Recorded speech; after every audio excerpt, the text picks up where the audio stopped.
Hello, welcome to Gunfighter Life. I am your host, Michael Melito. First and foremost, I am a Christian. God and the Word of God and His Son, Jesus Christ, is first and foremost in my life. It'll come out in everything that I do, and this podcast is no different. I make no apologies for that. You're certainly welcome to listen to this if you are a Christian or not. Just know that that comes out in everything that I do.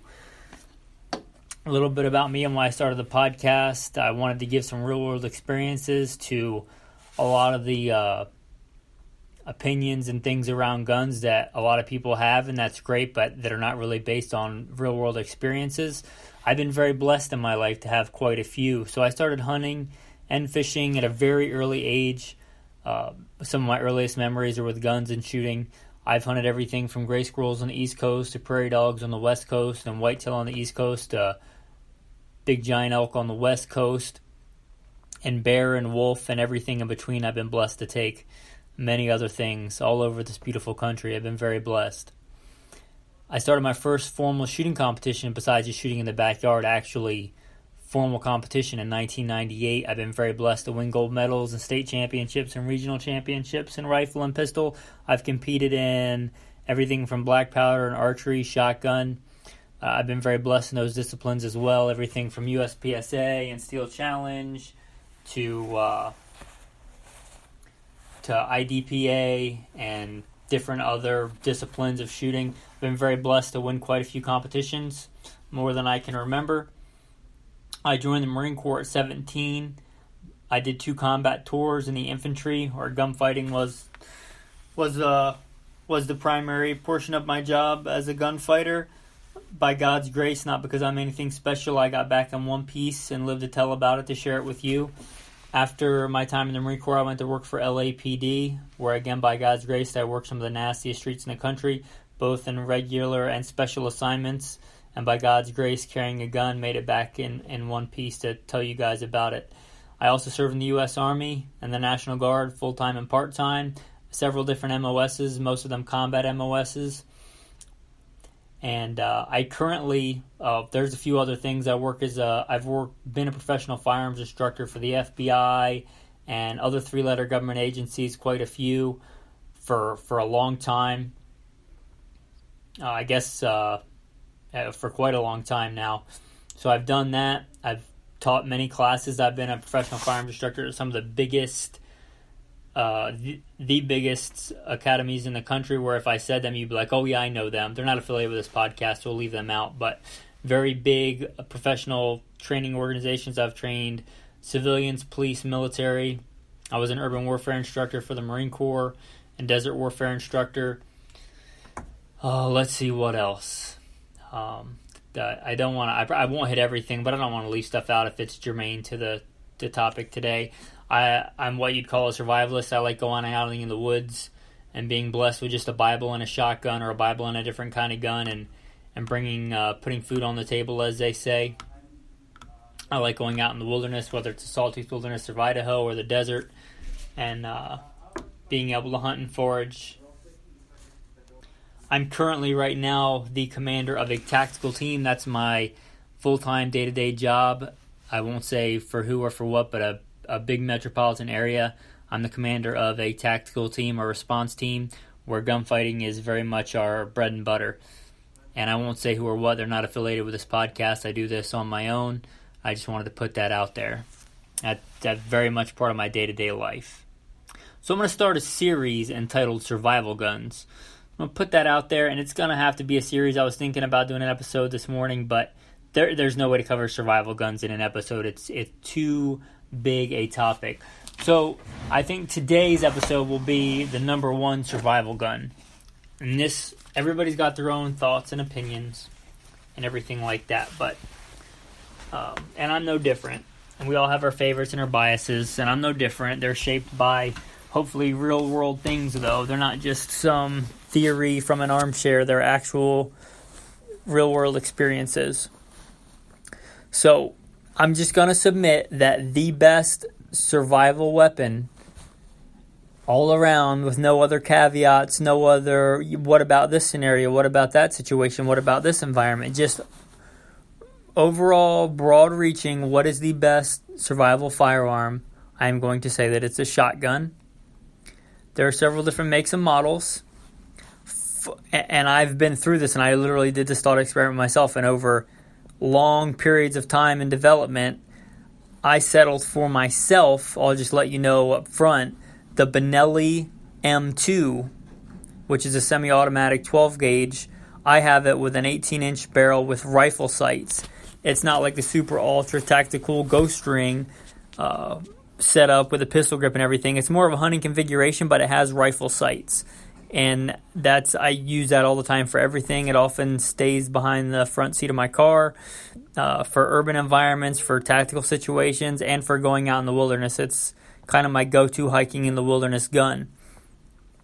And I've done many wilderness excursions, and if I only bring one gun, generally, sometimes it's a 22 depending on where I'm at, but usually it's a 12-gauge shotgun. And so I'm going to submit to you that the ultimate survival gun, if you're only going to have one for every environment, is the 12-gauge shotgun. I'll say the shotgun. Now, I won't say the 12-gauge for everybody. There's a lot of things to be said for the 12 gauge, the 20 gauge, and the 410. There's some other gauges, the 16 and the 28, but they're a little bit rare, so we won't really discuss those. The other ones have a lot of merit and some advantages. But for me, I was just so invested in 12 gauge, being in law enforcement and military, and just having a lot of 12 gauge, that I've kind of partnered up with that caliber, with that gauge, and that's the one that I've chosen. But I definitely would say that a 20 gauge semi-auto, or even a 410 good semi-auto, I would say, because the thing about it is that when you drop down in the gauge, you're able to carry more ammo. And you might say that carrying more ammo is more important than having the 12 gauge to more lethality. But and I wouldn't fault you for that. Couple of reasons. First of all, why the shotgun? The shotgun is the most versatile small arm, period. With that gun of mine, or with most shotguns, I can take anything in North America. Anything from a chipmunk or a Tweety bird, and don't think that you can't get so hungry as to not eat a chipmunk or a Tweety bird. It happens.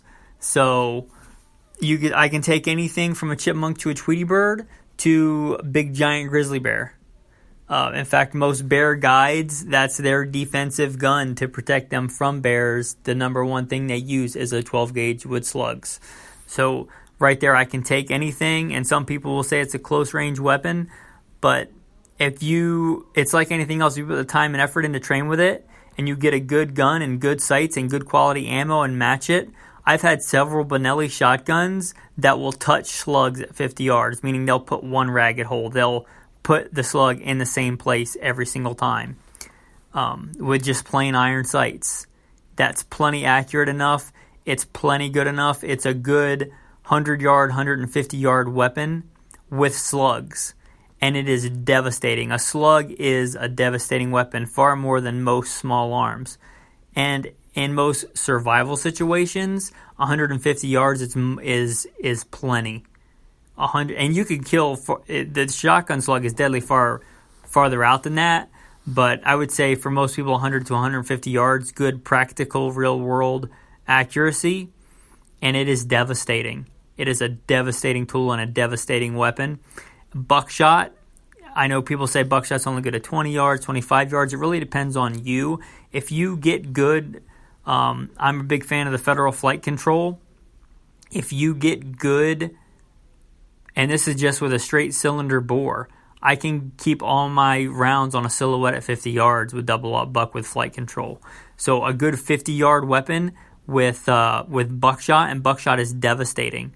And often when I worked LAPD, when I worked law enforcement, even if I could have an M4 or other rifle, I'd often grab the shotgun, especially if I was going in an urban environment room to room. It is a more devastating weapon. Yeah, you might not have 30 rounds. You may have 5 to 7 to 9 rounds. But gunfighting in real life is not, you're probably not going to need 30 rounds. Usually the first person to get a good, solid, debilitating hit wins the gunfight, and a shotgun does that. And a shotgun does that, I would submit, to 50 yards, better than anything else, and as good as anything else out to 100 to 150, and maybe less past that. But in a survival situation, you're probably not taking shots longer than that. And yeah, is there times in hunting where you might want a longer shot than that? Yes. If we're talking a straight hunting for big game gun, I might not pick the 12 gauge for all around unless I was east of the Mississippi. But in a survival situation, I found often when I'm hiking and trying to get from one place to another, most of the shots I'm taking are jump shots or running shots. I'm not sitting there watching, because then I'm in a hunting scenario, not a survival scenario. And there is differences. And the shotgun does that better than anything else. And if I'm in a survival situation in wilderness, yeah, I might take a deer, but I may also have to take a groundhog. I may also have to take something else to feed my dog, to feed myself. There may be a myriad of other things that I might take. I might take, now check your local game laws. I'm not advising you to break any laws, but in survival situations, you can take fish with a shotgun. You can take duck. You can take geese. You can take any number of those things, where if all I have is a high-powered rifle or an AR, I can't do those things. So the shotgun gives me that incredible versatility to hunt everything from a Tweety bird to a grizzly bear. And it gives me great defensive capability, great anti-personnel capability with buckshot and with shotgun slugs. So I would submit to you that the shotgun is the ultimate survival weapon. Does it have drawbacks? Yes, it has a few. Limitations, round count, it doesn't have as many. And I'm talking about survival. If you think about, you've heard my background, the number of gunfights I've been in my life, I can count on both hands and have fingers left over. Legitimate. And most of you probably, maybe some people have more than that. But however many gunfights you've been in your life and lived, you've had to feed yourself more than that, far more than that. You have to feed yourself pretty much every day. And the shotgun puts food on the table better than everything else. So we're talking about broad survival, both defense and putting food on the table. I would submit that the shotgun is the go-to tool. Nothing competes with it for flexibility. And you don't know what your situation's going to be. I would submit that. For me, I've settled on the 12 gauge. But there's a big argument to be made for other gauges. If you live east of the Mississippi, I would say a 410 is amazing. There's nothing east of the Mississippi you can't kill with a 410. I grew up hunting with a 410 east of the Mississippi. And do you get more pellets? You get more knockdown power with a 12 gauge? Yes, of course you do. But how many pellets does it take to kill a gray squirrel, to kill a jackrabbit, to kill a grouse? If you get 5 good pellets in that animal, it doesn't matter that you have 700 more in a 12 gauge. So I would submit to you that the 410 is just as good, and it's lighter, and you can carry more ammo. So there's a lot of advantage to the 410 there. The frames are smaller. They're great. And then you've got the 20 gauge. The 20 gauge is also great. The 20 gauge is a kind of in between the 410 and the 12. Now the 20 gauge, I would submit, will kill anything in North America. A 20 gauge slug will definitely kill a bear. 20 gauge buckshot is definitely deadly enough for, and slugs are good enough for defensive use, for home invasions, break-ins, anything like that. The 20 gauge is lighter, and the guns are a little bit lighter, but for me they're not much lighter, and I'll give up a couple of rounds. Just there's only so many guns you can have, and only so many things you can have. And generally, 12 gauge shells, I like to train and I like to shoot and I like to store ammo. If you're a survivalist, you probably want to store ammo. 12 gauge is as cheaper than 20 gauge often, and it's more devastating. And it's usually available in a broader selection of rounds and easier to find. So for those reasons, I would give the edge to the 12 gauge. But I would say, for me, I've got the 12, but I would say it's probably a tie between the 12 and the 20. Because you give up a little bit, but you gain a little bit. A little bonus for you guys, if you don't know what gauge means. If you take the diameter of the barrel, the bore, and you make a lead ball of that size, however many it takes of that size to make a pound is the gauge. It takes a dozen round lead balls to equal a pound in 12 gauge. It takes 20 to equal a pound in 20 gauge. That's why the bigger the gauge, the smaller the shotgun.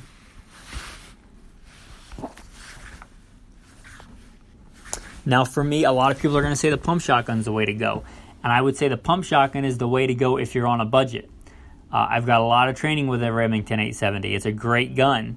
And people will say they don't jam, they don't malfunction. That's BS. If you've ever trained a lot and if you've ever seen somebody in stressful situations, pump action shotguns absolutely can malfunction a lot of times because it's shooter induced. Somebody freaks out and they short stroke it because they're trying to go really fast and they cause a malfunction. Or they will rack it because they don't know that there's a shell in there and they'll eject a live shell on the ground.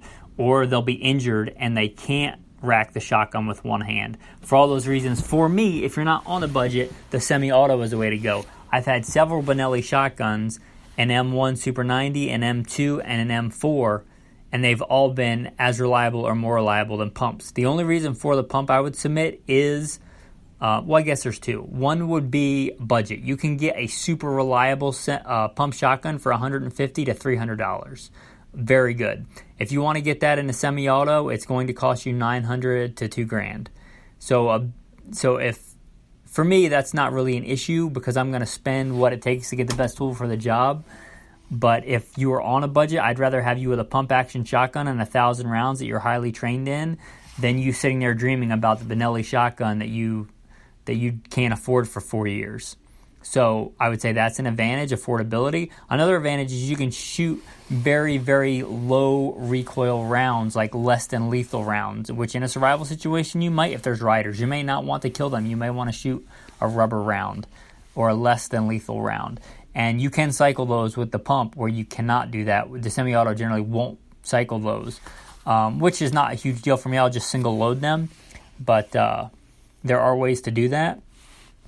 So there's that. That's why I say the semi-auto is the best. So you have that flexibility. But a good quality semi-auto, I would submit, is every bit as reliable, and you take the human error part out of it. So for me, and I had a Benelli M90 HK for years, and I sold it to get an M4, and I kind of wish that I had one of the guns I wish that I had kept. I got the M4, and some people might say the M4 is the epitome, but I had an M4, and it was great for like urban defensive use, but not for wilderness use. It was just too heavy. The barrel was super heavy. The gun was super heavy. So I settled on the M2, and I have an M2, and I have two different barrels for it. A vent rib barrel if I'm doing a lot of wing shooting, but for all-around general purpose, rifle-sighted, with a cylinder choke with a brake is how I run mine, and it is a fantastic gun. Magazine tube extension, and yeah, it's a little on the spendy side, but man, is it sweet, and it shoots great. And it will run pretty much everything except for like less than lethal rubber buckshot, but any kind of normal shotgun shell, it runs great. And so for me, that's what I settled on. You may have a different choice. You may want to run a 410, pump action, and that's fine. But I would submit for all-around survival, the shotgun is where it's at. I'll talk a little bit about how I run mine. I keep mine loaded with... Generally, most of the time, I keep it loaded with double-aught buck, and then on the side carrier, the saddle, the hold shells in the stock, I carry that with 1 or 2 slugs and a couple more buckshot, because if I need it for defensive use, I'm not going to have time to load it. I need it right now. I need it to be loaded. So that's generally my go-to. Now, when I go out in the wilderness, it really depends on my environment, but I would advise you to carry a couple of different loads. I like number 6 lead shot for all-around small game hunting. It's good for anything from rabbits to turkey if you get a good headshot, to ducks and geese if you can get a good headshot. For survival situations, we're not it's a different game than shooting goose on the wing or shooting, ducks on the wing. You'd want something larger for that. But if you're trying to eat and survive, you're going to shoot it when it's stationary on the water. So you're going to get a headshot. So number 6 shot is fine for that. I also like number 4 buck. A lot of people will say double-aught buck's where it's at, but I prefer number 4 buck for most things. Number 4 buck gives you way more pellets, something like 30 or 40 something pellets, whereas you only get 9 pellets generally for double-aught buck. So I like number 4 buck. I've killed plenty of game with number 4 buck from bear to deer, and it is devastating. Number 4 buck is a great go-to round. And if you had to shoot something on the wing, you could shoot goose on the wing or duck on the wing, or turkey in the body with number 4 buck. And I'm not talking about legality, but if you're in a survival situation, you have to eat, then you pay the piper later with legality, but you have to eat. We were talking about survival, and number 4 buck is absolutely devastating. Defensive round, it's great. I know it's not as popular as number 4 buck, but it is amazing. Then I also have less lethal ammunition, because if I don't have to kill somebody, I don't want to unless I absolutely have to. And the world that we live in, and you heard what my day-to-day job is. I'm very much in a situation where rioting and looting is a normal occurrence here. Protests happen all the time, especially now. And if I don't have to kill somebody, I don't want to. That is a last resort. I'm not a psychopath, and unless you are, you don't want to kill somebody unless you have to. That's another big advantage of the shotgun. It gives you a less lethal option, and especially at distance. So I'd advise you to have some of that. If you don't know about shotguns, I did a whole nother podcast, a whole nother episode called Shotguns, the Forgotten Weapon. You can listen to that and learn a lot about different shotguns and shot sizes. But I would submit to you for our first episode that the shotgun, a good semi-auto shotgun with sights, is a good all-around survival weapon. When I go into the wilderness and I have to feed myself, that is what I take, and I would advise you to do the same. And it's great for defensive use too. So for all-around, I would submit that the shotgun with good sights and good variety of ammo is the best survival tool. Is it the sexiest? No. Is it, super long range? No. Is it super tactical, whatever? Not necessarily. But we're not talking about being super cool. We're talking about surviving. And at the end of the day, in order to be cool, you have to survive. So that is my ultimate go-to survival weapon. If you disagree, leave a comment. Tell me what yours is. I'm just, like I said, you never know what the scenario is going to be. Could there be a scenario where there's shotgun's not the best? Yeah, there could be a dozen. But I'm saying for all-around general survival gun, my go-to is the shotgun. Thanks for listening. Like I said, and comment and let me know what your best survival gun is, your favorite survival gun is. That's fine. Wherever you're listening, iTunes, Spreaker, wherever you like to listen. I'm going to call this an episode. Thanks, and have a blessed day.